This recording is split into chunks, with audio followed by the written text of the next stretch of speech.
নমস্কার বন্ধুরা, পুকিস গার্ডেন থেকে মনা বলছি। আজকে আমি বলবো নয়নতারা ফুল গাছ সম্পর্কে। এটি হলো একটি হাইব্রিড নয়নতারা, যেটি আমি দানা থেকে বার করেছিলাম। এরকম থামপটে আমি কিছু বীজ ছড়িয়ে দিয়েছিলাম গত সেপ্টেম্বর মাস নাগাদ। তারপরে এটা 3 ইঞ্চি টবে আমি প্রতিস্থাপন করেছি।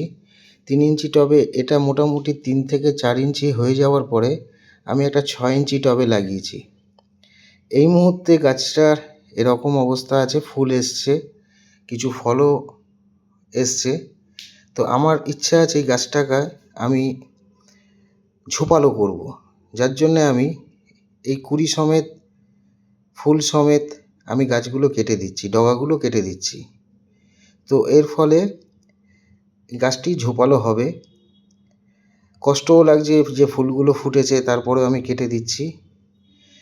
তো এতে আমি ফলটা ভালো পাবো, আরও ভালো লাগবে, যার জন্য এটা করা। দেখা যাক কী হয়। এই গাছটি তৈরি করার জন্যে মাটি আপনাকে তৈরি যেভাবে করতে হবে সেটি হলো 60% নর্মাল সয়েল, 20% গোবর সার, 20% মোটা দানার বালি। এই গাছের সেরকম একটা খাবার বলতে কিছু লাগে না। 7 দিন অন্তর আপনি প্লেন খোল পচা জল দিন, আর 15 দিন অন্তর ক্যালসিয়াম সমৃদ্ধ কোনো খাবার, যেরকম কলার খোসা শুকনো করে সেটিকে যদি আপনি জলে ভিজিয়ে রাখেন আর সেটা যদি আপনি 15 দিন অন্তর দেন, তাহলে রেজাল্ট খুব ভালো পাবেন।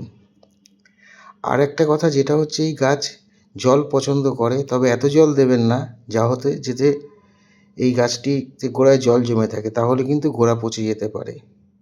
সেমি শেডে রাখার চেষ্টা করবেন। ধন্যবাদ।